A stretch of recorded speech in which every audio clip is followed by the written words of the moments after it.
ada juga yang bilang bahwa jadi politikus itu harus, kenapa saya tadi belajar bohong tuh. Katanya kan dalam dunia politik itu boleh bohong asal jangan salah. Ya, Kang Aras hari ini ngobrol ya ngalir gitu ya terserah itu mau bohong asal jangan salah ngomong. Itu bener gak diajarin gak sih gitu? Yang gitu-gitu saya belum tahu. Kira-kira untuk saat ini PKB itu berdirinya di mana? Apakah di oposisi atau mendukung pemerintah? Ini apakah sudah ada informasi yang tersampaikan belum ke Pak Sekjen untuk memetakan situasi politik di PKB itu sendiri? Sampai saat ini belum.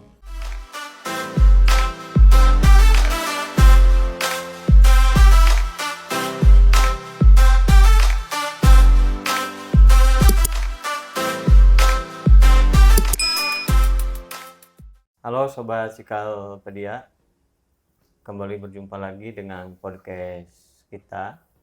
Kali ini Cikal kedatangan tokoh muda Kuningan. Baru saja beliau diberi amanah gitu ya, sebagai sekjen partai yang sangat fenomenal, yang perolehan suaranya kalau di Kuningan ini signifikan terus merangkak naik, yakni Partai Kebangkitan Bangsa. Ya, tokoh muda ini saya kira cukup fenomenal kalau di Kuningan. Namanya Kang Aras, ya, Kang Aras. Beliau, kalau saya tahu ya, beliau lahir dari rahim NU, yang mungkin itu menjadi salah satu kekuatan atau potensi kenapa beliau hari ini bisa duduk di posisi strategis di sebuah partai yang cukup besar, yaitu sebagai sekretaris jenderal atau sekjen. Kang Aras, selamat berjumpa di Cikalpedia. Ya, kita malam hari ini akan berbincang lah, ringan saja, berdiskusi bagaimana Kang Aras ini berkarir gitu di dunia politik, atau ya di dunia yang hari ini saya kira tantangannya cukup besar. Ya, bagaimana publik terkesan, kalau saya memperhatikan itu terkesan gimana ya, malas ya ketika mendengar istilah politik. Kehidupan ekonomi nggak kunjung baik kan itu ya, perubahan kondisi Indonesia juga nggak signifikan, malah belakangan ini kan para tokoh partai itu habis dibully kan oleh netizen, oleh masyarakat. Itu kan tantangan bagaimana kondisi partai hari ini ternyata ya tidak menjadi ruang gitu bagi generasi muda, bagi masyarakat untuk menyampaikan aspirasinya. Terkesan hari ini ya para politisi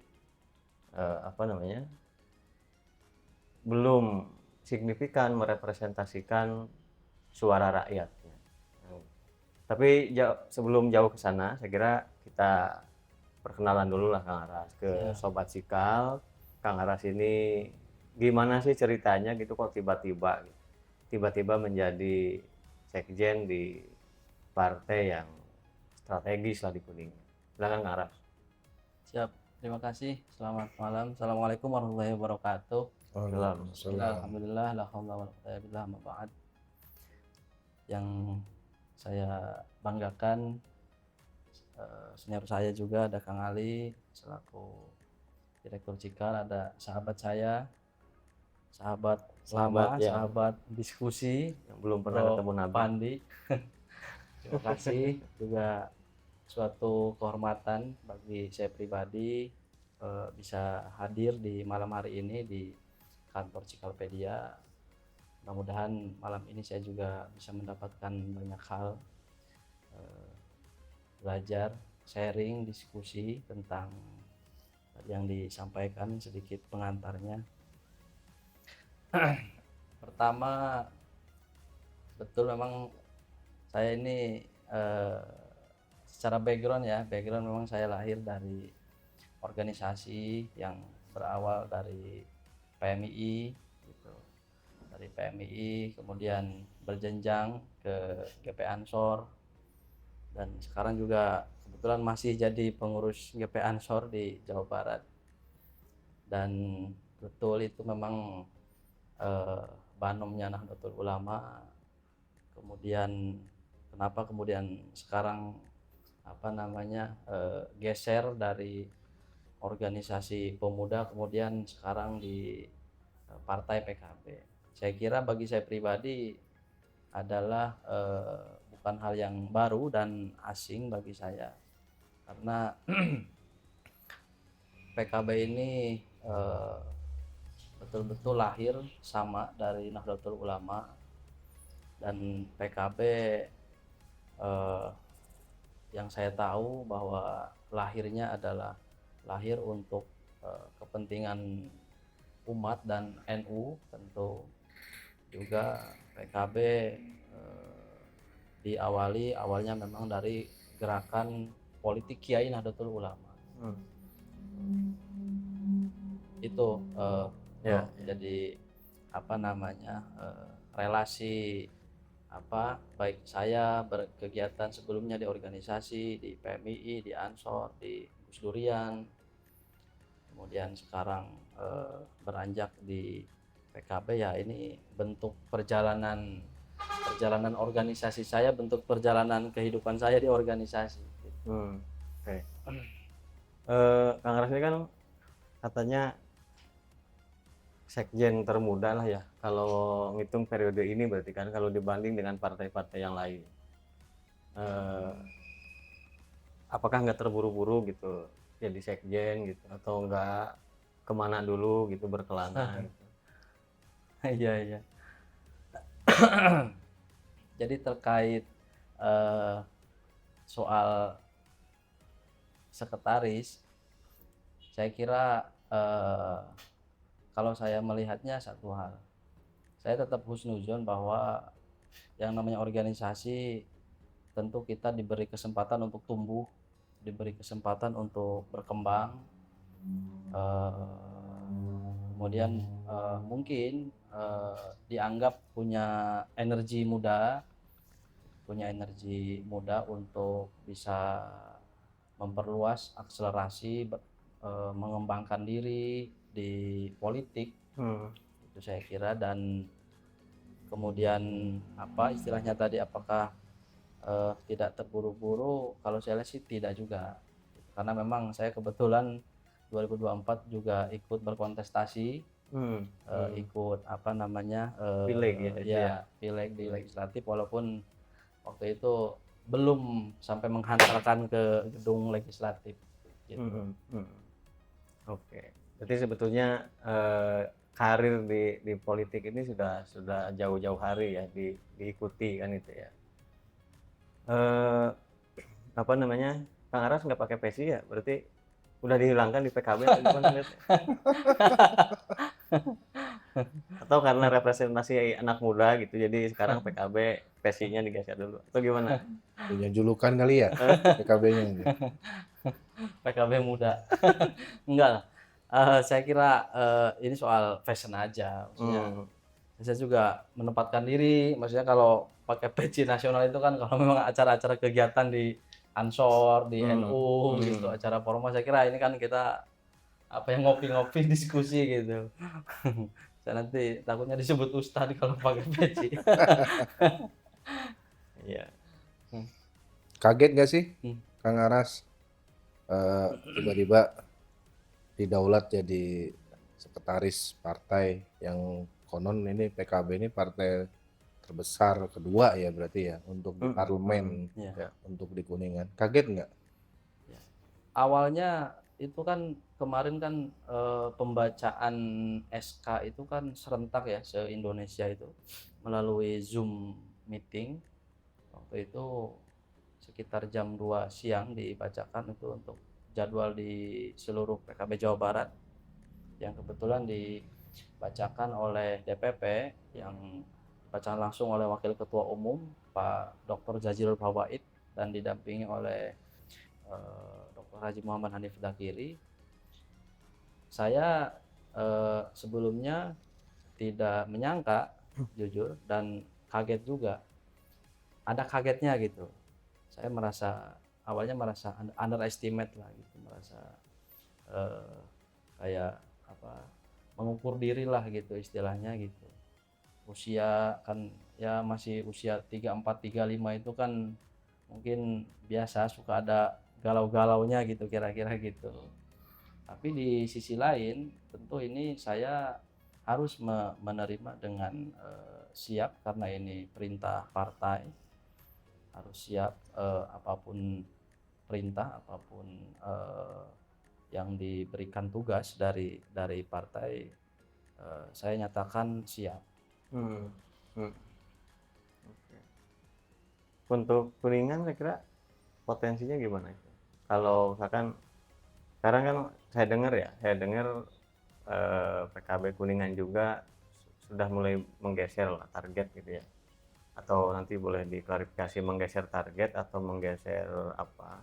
Dari yang biasanya kan PKB itu identik dengan para kiai gitu kan, identik dengan sepuh lah gitu. Hari ini brandnya kan berbeda, anak-anak gaul, anak-anak muda yang pas kampanye juga ya sangat menarik lah gitu. Itu ceritanya gimana? Ya, PKB gini ya, PKB tetap bahwa kita punya mabda siyasi namanya, prinsip-prinsip dasar perjuangan kita, terutama tentang keislaman, keindonesiaan dan demokrasi. Bahwa PKB tetap akan menjadi akar ideologinya di situ, dan ada nilai-nilai mabda siyasi, beberapa hal saja tentang anti diskriminasi, kemudian menjunjung tinggi toleransi, kemudian bagaimana bisa memperbaiki kesejahteraan ekonomi, kemudian lagi terutama soal keislamannya yang memang moderat gitu, karena kita lahir dari Nahdlatul Ulama.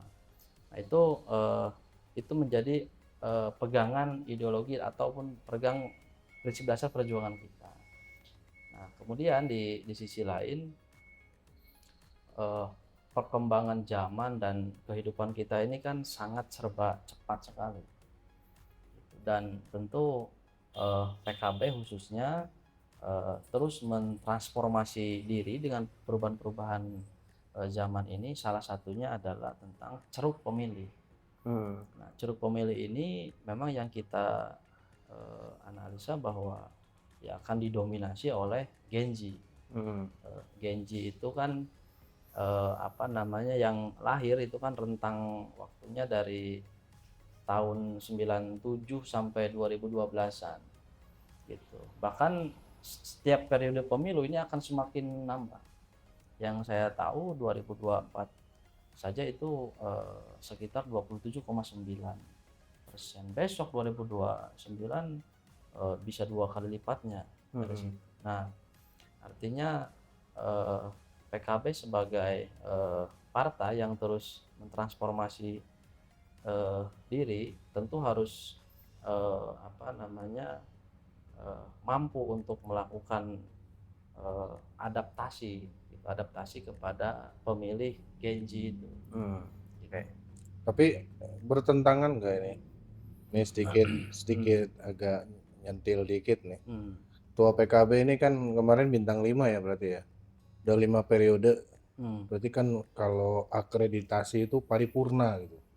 Artinya ini apakah mungkin ini sinyal periode terakhir Pak Ketua dan nanti akan digantikan oleh generasi muda, atau seperti apa ini gambarannya? Ya, kalau soal ini periode terakhir atau tidak, saya belum tahu ya. Dalam arti Pak Ketua ini kita bisa tahu bersama-sama bahwa beliau memimpin PKB KUN ini sangat luar biasa. Dari setiap periode selalu ada kenaikan yang bagus. Artinya Pak Ketua ini sampai hari ini tetap dipercaya memimpin PKB Kabupaten Kuningan. Dan tadi bahwa targetnya tentu kita bisa lebih bagus untuk periode pemilu besok. Artinya siap untuk support sistem ya, support sistem target dari partai sendiri, arahan dari ketua sendiri, saya kira akan berjalan seiringan gitu ya. Oh, pasti Ya. pasti. Saya makmum, saya ikut komando Pak Ketua apapun arahan perintahnya itu. Karena ya kita tahu bersama bahwa sekretaris kan kemudian mimpin soal manajemen partai. Ada pertentangan nggak sih, Bang Aras? Pergeseran ceruk tadi ya, ceruk Gen Z kan itu ya, untuk ditarget sebagai pemilih. Maksudnya ada pertentangan dari kaum sepuh gitu, kelompok sepuh, bahwa jangan ke situlah karena bagaimanapun kendali atau pengaruh itu ada di para kiai gitu, atau ada di para sepuh gitu.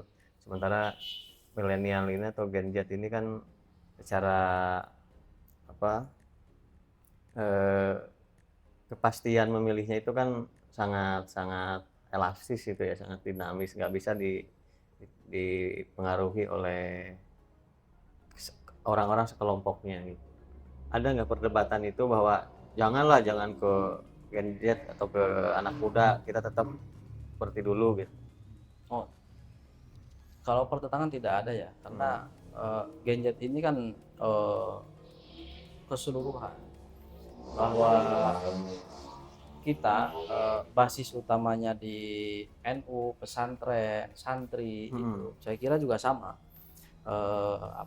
Angkanya juga naik. Pemilih Genji santri juga kan banyak sekali gitu. Walaupun mungkin sebagian orang melihatnya Genji ini seolah-olah bukan santri gitu. Sebetulnya tadi padu padannya sebetulnya itu yang menjadikan PKB unik, punya aset besar sebetulnya, dari tadi galangan Genji santri, dari galangan Genji teman-teman yang lain gitu, komunitas dan lain-lain gitu. Justru ini kalau kita mampu nanti meraih ceruk-ceruk itu, saya kira ini akan bisa menghasilkan yang maksimal gitu. Bukannya kerepotan nantinya Genji santri tadi dikatakan, oke. Tapi kan mohon maaf, rata-rata santri atau orang anak-anak yang Genji yang lagi mondok ini kan basisnya itu domisilinya aslinya kan kebanyakan sebagian kecil maupun besar bukan asli dari Kuningan lah. Kira-kira PKB ada ini enggak kiat-kiat selain Genji santri meraih Genji yang kekinian lah, artinya yang umumnya gitu. Ada senjata khusus nggak untuk merekrut mereka? Terkadang kan, mohon maaf, dengan kalimat partai Islam ini kan orang udah, anak-anak muda zaman sekarang kan udah agak bingung gitu kan. Kira-kira seperti apa itu? Ya. Kalau untuk perekrutan tentu karena kita terus beradaptasi ya ke zaman modern, zaman digital, tentu kita akan semakin mempermudah. Walaupun tetap karena kita partai yang berbasis ideologi nasionalis religius, bahwa PKB sudah mempersiapkan, salah satunya ya adalah lembaga kaderisasi nasional. Di situ untuk memperkuat, menampung wadah terutama aspirasi-aspirasi anak-anak muda atau Gen Z gitu. Itu satu hal, langkah yang saya kira strategis gitu. Kemudian kedua, terkait tadi soal kerepotan atau tidak, saya kira ini zaman sangat mudah sekali, zaman serba cepat. Untuk perekrutan tentu kita pakai platform digital. Bahkan kita sudah sedang mempersiapkan untuk kita untuk memperkuat di dunia digitalisasi ini, platform-platform digital dan lain-lain, bahkan pelatihan, edukasi dan lain-lain tentang pemanfaatan dunia digital dan lain-lain. Saya kira itu salah satu gagasan-gagasan PKB untuk memperkuat itu. Gitu. Tapi cocok nggak sih di Kuningan dengan mungkin kan ini arah ke anak muda itu kan instruksi ya sifatnya ya dari pusat kan gitu, bahwa semua daerah, semua istilahnya apa, struktur partai mulai geser ke anak-anak muda. Kalau nasional saya kira bisa saja kan, karena magnetnya agak agak agak kuat. Kalau untuk Kuningan gitu digeser ke anak muda, eh, se, apa namanya, sepengalaman Kang Aras nih, meraih ke situ cepat nggak sih buat gerakannya gitu atau lamban gitu? Oke. Saya optimis ya bahwa Kuningan juga apa namanya, ceruk pemudanya luar biasa saya kira. Banyak kelompok-kelompok pemuda di Kuningan yang kemudian perlu di apa namanya, diajak dan kemudian diberi ruang untuk kemudian apa namanya, menampung aspirasi mereka itu sebagai anak-anak muda. Hanya memang ini butuh waktu ya, butuh waktu, butuh proses untuk memetakan ini gitu. Tapi kalau soal kemudian mudah atau tidaknya, saya optimis bahwa pemuda-pemuda pemuda-pemuda Kuningan gitu, baik yang ada di ruang-ruang kreativitas, ruang-ruang karya, di ruang manapun mereka mereka isi, tinggal bagaimana PKB bisa menyajikan sesuatu yang memang sesuai dengan kebutuhan Gen Z dan kemudian itu bisa menjadi aspirasi mereka. Okay. Jadi 2029 nanti PKB mau seperti apa ini arahnya ini 2029? Bertahan karena udah paripurna tadi, atau menambah kursi jadi partai pemenang, atau seperti apa? Sekarang 9 ya sekarang ya? 8. Sekarang 8. 8. Ya. Untuk target 2029 tentu kita harus semangat untuk menambah kursi, dan tentu yang kedua target kita harus jadi pemenang gitu. Target kita apa namanya, dari ketua DPC menyampaikan ke saya targetnya target pemenang gitu. Komposisinya bakal seperti apa nih kira-kira nanti? Perwakilan-perwakilan atau wakil-wakil rakyat nanti ini yang akan duduk di DPRD. Sudah bisa terpetakan dari sekarang nggak? Atau memang sudah ada hilal lah atau instruksi dari pusat, target Kuningan mungkin sekian orangnya, usianya, indikator usianya sekian sampai sekian gitu. Ada nggak itu? Ya itu kebetulan sedang diproses. Jadi di apa namanya, di kita untuk pengawalan tahapan-tahapan itu terus dilakukan, bahkan alhamdulillah ini sudah tahap kedua gitu. Tapi soal kemudian sosoknya, calonnya, ya nanti juga akan apa namanya, diorbitkan di lain kesempatan. Ini lagi proses, Tapi lagi responnya proses. bagus. Soalnya Alhamdulillah. saya merasa enggak yakin gitu. Di tengah apatisme anak-anak muda gitu ya, dengan dunia politik kita hari ini, partai menawarkan anak muda untuk gabung, salah satunya ke PKB misalkan.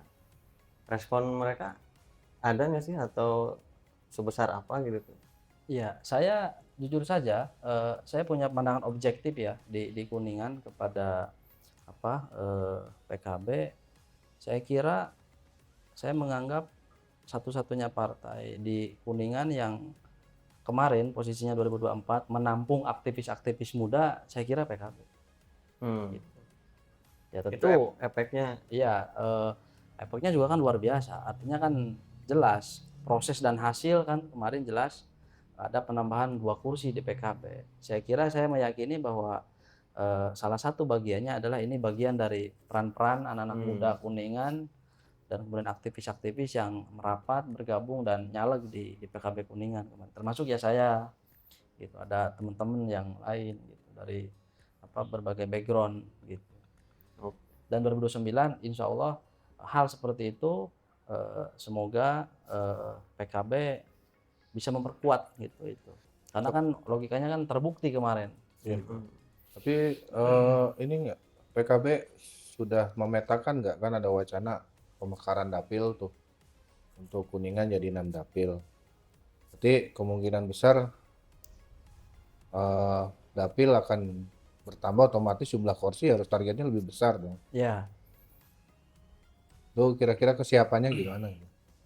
Barangkali ada caleg yang akan mohon maaf, barangkali ada incumbent yang akan dirugikan dengan pemekaran dapil gitu. Kan selama ini kan wacananya seperti itu, ketika ada pemekaran maka ada incumbent yang merasa dirugikan. Nah ini dari PKB sendiri seperti apa itu? kalau terkait respon atau wacana penambahan dapil, tentu kita juga melihat itu dan sedang menganalisa itu. Menganalisa itu terutama tentang satu soal pemetaan wilayah, kemudian potensi caleg gitu, kemudian yang memang nanti sesuai domisili dan lain-lain. Kita terus mengupayakan itu, sedang dianalisa terus itu. Jadi siaplah ya kalau dapil nanti berubah gitu kan. Oh siap, Jadi siap. jadi 6. Walaupun memang Siap. masih dalam proses ya. Ya, Ya. PKB siap. Kemarin dapil berapa ini? Dapil 3. Dapil 3. Waktu melawan dapil ketua sendiri ya sebenarnya, atau menambah kekuatan ketua? Ya untuk barang-barang lah ya. Barang-barang ya. Barang-barang, ya. Untuk sekjen. Oke. Apa ya? Yang menginspirasi gitu Kang Aras tuh nekat gitu, bukan nekat ya, siap gitu jadi sekjen. Dan yang tadinya sekarang saya dengar Kang Aras fokus di usaha gitu ya, bisnis kan gitu, sekarang balik ke dunia politik. Itu ada sih nggak sih yang menginspirasi bahwa memang harus di depan gitu, sosok gitu yang menginspirasi Kang Aras tuh siapa, dan kira-kira gerakan untuk Kuningan itu gimana ke depan? Iya. Terkait pandangan politik maupun praktek politik saya, jujur saja bahwa saya malah cerita kemarin ke Pak Ketua. Saya itu masih ingat sekitar 12 tahun yang lalu saya pernah diskusi dengan Pak Ketua waktu itu, dan Pak Ketua sering memberikan motivasi waktu itu agar anak-anak muda aktivis mau masuk politik. Pada waktu itu ingat betul. Dan saya sampaikan, saya bilang ke Pak Ketua, statement, Pak Ketua izin saya akan jadikan salah satu Pak Ketua jadi guru politik saya. Saya sampaikan itu, Pak. Dan waktu itu Pak Ketua memberikan 3 hal ke saya. Kalau mau masuk politik, pelajari ini A, ini A, ini A gitu. Apa itu? Tidak saya sebutkan. Oh enggak. Satu Gitu. aja. Satu aja. Ya salah satunya banyak membaca regulasi. Gitu. Salah satunya perbanyak membaca regulasi, kata Pak Ketua waktu itu. Itu saya ingat betul itu. Bukan harus pandai menebar janji gitu, bukan? Enggak. Oh enggak. Enggak. Pandai menebar janji dan boleh berbohong gitu ya. Dan Oh enggak ya, namanya? enggak, itu bukan ya. Enggak. Enggak. Pak, itu salah satu inspirasi saya. Banyak baca regulasi. Iya. Dan kemudian kenapa sekarang saya mau gitu di praktek politik, ya bagi saya karena ini proses alamiah saja gitu. Artinya perjalanan memang karena terbiasa di organisasi dan lain-lain. Bahkan kalau di di kalangan saya gitu, joknya kan model di PMII beranjak ke Ansor, terutama di ruang kaderisasinya gitu kan ya. Ada PKD, PKL, PKN, PKB. PKB akhirnya. Itu proses kaderisasi yang panjang. Darahnya tetap hijau. Hijau dong. Ya. Enggak, soalnya gini, ada juga yang bilang bahwa jadi politikus itu harus, kenapa saya tadi belajar bohong tuh. Katanya kan dalam dunia politik itu boleh bohong asal jangan salah. Ya, Kang Aras hari ini ngobrol ya ngalir gitu ya terserah gitu mau bohong asal jangan salah ngomong. Itu benar gak diajarin gak sih gitu teh? Yang gitu-gitu saya belum Oh, paham. lu. Belum paham saya. Soalnya janji-janji realisasinya enggak kan gitu. Itu kan kata publik kan bohong kan gitu. Tapi PKB itu menarik. PKB berarti saat ini posisi untuk di legislatif ini sebagai partai oposisi atau bukan? Karena kan ketika di pilkada kemarin punya calon sendiri PKB. Nah, kira-kira untuk saat ini PKB itu berdirinya di mana? Apakah di oposisi atau mendukung pemerintah? Ini apakah sudah ada informasi yang tersampaikan belum ke Pak Sekjen untuk memetakan situasi politik di PKB itu sendiri? Sampai saat ini belum.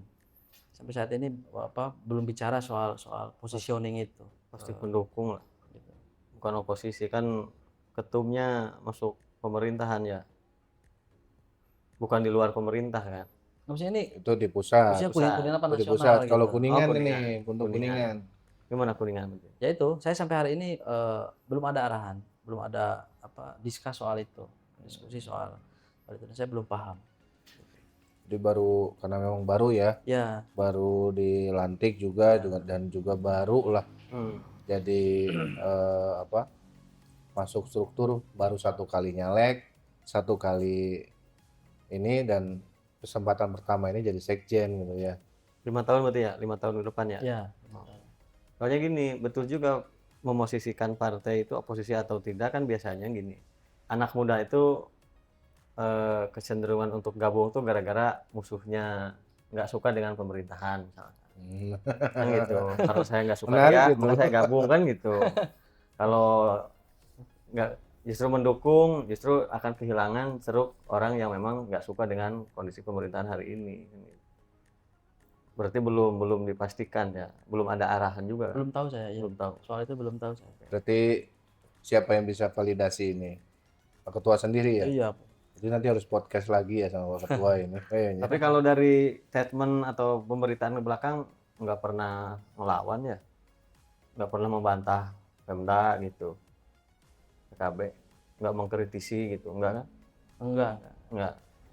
Berarti ya menjadi mitra saja kan. Pak Ketua juga kan di pimpinan ya, pimpinan dewan ini kan soal relasi penguatan kan gitu. Berarti tergambarkan ya kalau PKB aja sudah menargetkan Gen Z, otomatis peta politik 2029 itu kalau secara nasional tadi dikatakan 47% itu Gen Z ya. Artinya Kuningan kalau sebagian besar suara Gen Z-nya juga besar, otomatis calon-calon wakil rakyat nanti juga dari kalangan anak-anak muda. Nah, gambaran politik dari Kang Aras sendiri, kalau gedung rakyat atau DPRD itu nanti diisi kalangan-kalangan muda, arah kebijakannya akan tetap berpihak ke rakyat atau seperti sekarang yang dikatakan ini nggak jelas arahnya, ngegantung gitu lah. Ini ngebela siapa, rakyat nggak dikasih kegiatan, bela pemerintah juga enggak gitu. Kayak diam di tempat DPRD sekarang ini. Nah, arah politiknya seperti apa itu nanti? Ya kalau saya melihat ya dan bercita-cita tentu sebagai anak muda, representasi anak muda gitu. Apalagi disebut sebagai generasi milenial, generasi Z gitu. Dan itu kan memang generasi yang satu digital native ya, digital native, kemudian kritis gitu, kemudian nggak suka janji gitu. Nggak suka janji? Maksudnya jadi nggak suka diingkari gitu janjinya gitu. Generasi Z kan gitu. Generasi Z, generasi milenial kan artinya kan apa adanya gitu, kritis dan apa namanya, cenderung sangat memperhatikan tentang masa depan mereka. Betul. Gitu. Itu karakter Gen Z seperti itu. Bahkan makanya ini ceruk yang sangat menarik gitu. Ya tentu kalau saya pribadi gitu ingin banyak diberi ruang anak-anak muda, ingin banyak diberi kesempatan anak-anak muda, apalagi ketika misalkan diberi amanah gitu, diberi amanah untuk menjadi penampung aspirasi masyarakat. Ya saya kira ya ini soal perjuangan saja. Ya artinya Perjuangan. Kang Aras 2029 harus duduk ya di gedung dewan itu. Ya harus berjuang dulu. Iyalah. Berproses. Tapi sekarang kalau nggak salah di dewan ada kan ya anggota dewan yang anak-anak muda? Berapa persen kira-kira? Saya belum pernah hitung. Kurang paham saya. Kalau dari PKB sendiri Anak muda ada nggak? ada nggak komposisi dari 8 orang yang di dewan? Anak muda ini gimana maksudnya, dari sisi pengalaman apa dari sisi usia gitu? Ya yang baru Usia. duduk Iyalah. ataupun usia juga boleh lah. Kalau Atau yang newcomers lah gitu. ya kalau newcomers kan kita ada ini ya, ada Bu Inaya. Budaya kan dari sebelumnya dari PKB juga atau dari partai lain? Enggak, beliau memang tadinya pendidik. Oh. Soalnya Jadi, gini, saya belum pernah dengar kalau nggak salah ya ada anak legislator muda gitu yang komentar tentang Kuningan gitu ya. Yang bicara di media kan ketua dewan lagi, Pak Ujang lagi, Pak Rana lagi misalkan ya, atau Pak Harnida misalkan ya. Yang notabene itu kan kelompok bukan anak muda gitu. Orang-orang yang sangat pengalamannya memang sudah sangat panjang gitu. Yang paling muda paling apa, Yaya ya, Ada yang OI, relatif. ada OI. Oh itu tapi kan saya nggak tahu, saya nggak baca berita gitu ya, belum pernah kan ada anak-anak muda anggota dewan gitu yang Dulu ada Deki. nah beda kan dengan misalkan Dulu dulu ada Deki Deki. kan vokal gitu mengkritisi pemerintah atau memberi apa. Sekarang nggak ini PKB nggak ada instruksi gitu anak mudanya cara dong gitu atau menghormati yang tua itu ya yang tua Iya, dulu. Iya. Maksud saya gini, PKB kan mau ngambil ceruk itu ya, tapi belum kelihatan nih di Kuningan representasi anak mudanya tuh tampil. Nah bagaimana meyakinkan ke anak muda yang lain ayo gabung PKB kalau misalkan ternyata ya yang udah ada pun belum signifikan memberi pengaruh gitu. Ya nanti tinggalin aja, tunggu tanggal mainnya nanti. Kayak anak-anak muda PKB muncul. Jawaban yang singkat gitu. Jawaban politisi emang gitu tanggal mainnya karena takut salah ngomong Betul. kan kalau tunggu tanggal mainnya ya banyak tafsir lah kan gitu. Tapi mencermati sebagai sekjen ini kan juga selain memanage partai, selain bagian dari diperbantukan oleh dari ketua ya, ada instruksi dari ketua, sekjen juga harus bisa memetakan situasi politik untuk Kabupaten Kuningan nih. Nah, kondisi Kuningan saat ini lagi nggak baik-baik saja nih. Nah, kenapa PKB belum bersikap sama sekali? Yang masyarakat tunggu ini kan sebenarnya bukan hanya masyarakat kalangan yang mohon maaf yang usianya udah tua, anak-anak muda juga menunggu sebenarnya gerakan dari PKB ini kira-kira seperti apa ini dengan situasi saat ini. Iya. Kalau saya pribadi ya bahwa tentu kegelisahan-kegelisahan itu ada, makanya PKB sebagai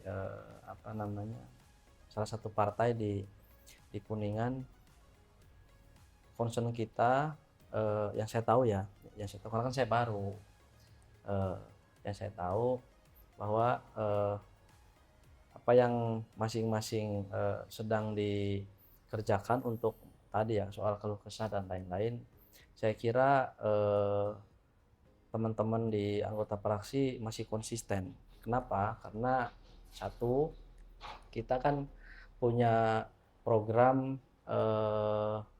namanya PUMR, Peduli Umat Melayani Rakyat, yang di dalamnya itu ada kegiatan seperti food bank namanya. Iya. Kegiatan UMKM food ya. bank, ya UMKM, terus GTD, Gerak Tanggap Darurat, gitu. Artinya itulah bentuk konkret kegiatan-kegiatan PKB yang mobile itu, Pak. Emang itu untuk anak muda laku gitu. Gimana? Untuk anak muda laku gitu ya program-program itu. Terkait Menarik nggak sih buat mereka gitu?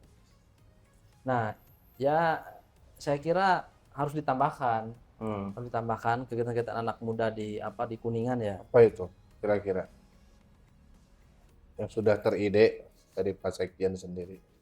Ya, Nantilah ya, ada waktunya ya. ya salah satunya saya kira kita harus ngebuka ruang diskusi. Wah, Ya. saya kira itu kan jalan ya, jembatan untuk kemudian kita tahu bahwa apa sih yang bisa kita diskusikan, dan kita istilah kita itu ya untuk kemudian bisa didialektikakan kan gitu, terkait problem-problem Kuningan maupun anak-anak muda. Kita tampung ide gagasannya untuk aspirasinya dan lain-lain. Termasuk ini udah dihitung belum potensi anak muda 2029 nanti? Kuningan nih hari ini jumlah pemilih kan hampir berapa? 900-an ya? 900-an. Itu anak mudanya berapa persen sih? Dan nanti 2029 anak mudanya juga berapa persen gitu. Sehingga orientasi yang sedang digeser oleh PKB ke anak muda tuh selaras gitu ya dengan potensi pemilih nanti. Udah pernah dihitung belum di Kuningan?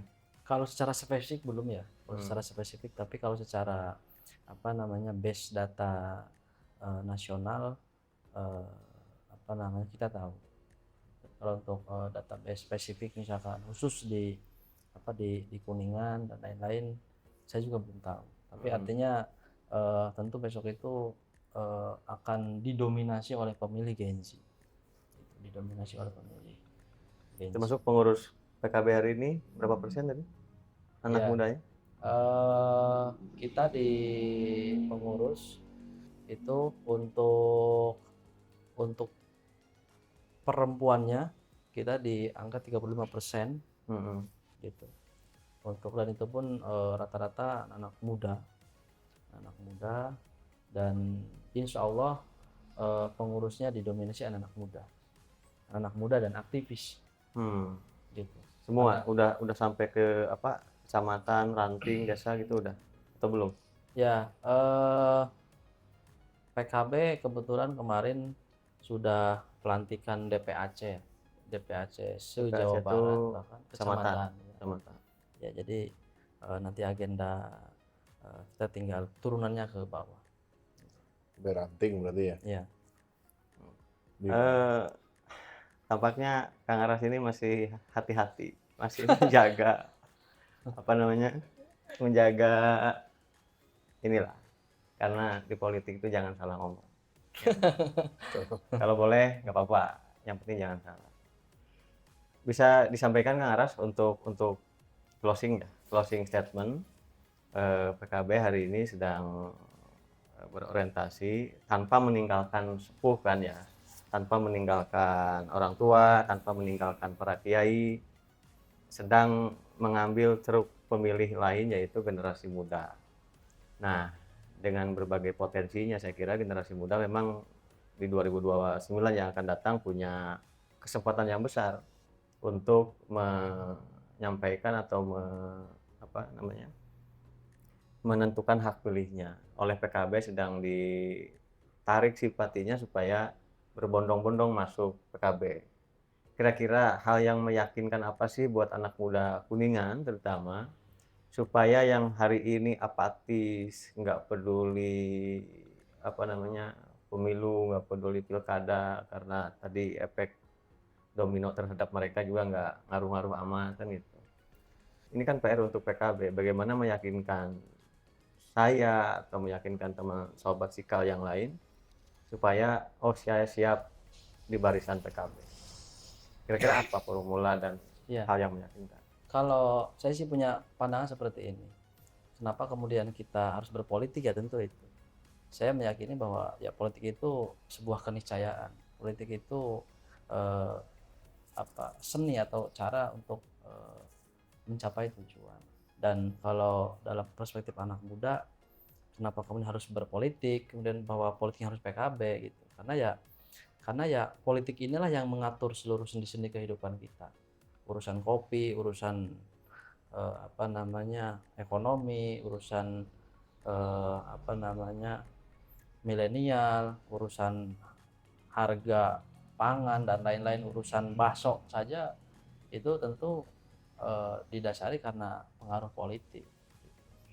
Maka saya kira karena politik ini keniscayaan cara untuk merubah sesuatu yang bisa lebih baik, saya selalu meyakini bahwa ya makanya saya tertrigger lah gitu kan untuk kemudian ikut terlibat dalam dunia politik gitu.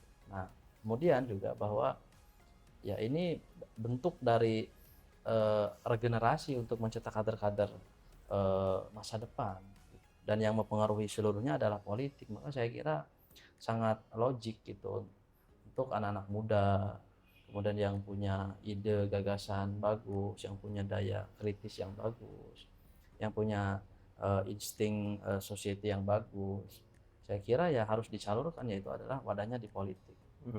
Oke. Termasuk anak muda yang nggak punya apa-apa gitu ya. Soalnya kan belakangan partai itu atau ya partai ya mencari sosok itu kan yang tidak hanya punya kapasitas yang bagus, ya punya elektabilitas yang bagus, tapi harus punya isi tas yang bagus. Nah ini kan anak muda ini ragu, saya ini nggak punya apa-apa, mau masuk partai juga nggak akan jadi orang penting. Itu di PKB berlaku? Oh, kalau di PKB enggak. PKB ini kan partai mustadafin. PKB ini kan rumahnya menampung para aktivis-aktivis. Iya. Jadi ada kelompok mustadafin, ada kelompok proletar, ada kelompok marginal. Saya kira justru karena PKB selalu kuat gitu, dan kita karena mengandalkan karena punya akar tapi isi tasnya kurang. Punya semangat yang tinggi. Saya kira justru itulah kenapa kemudian PKB selalu mengandalkan soal kaderisasi. Gitu.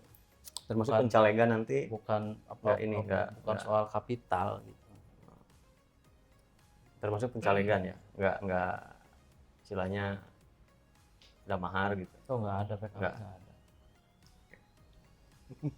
Oke, kalau masih penasaran nanti tanya Kang Aras lah ya. Saya kiranya masih di apa itu?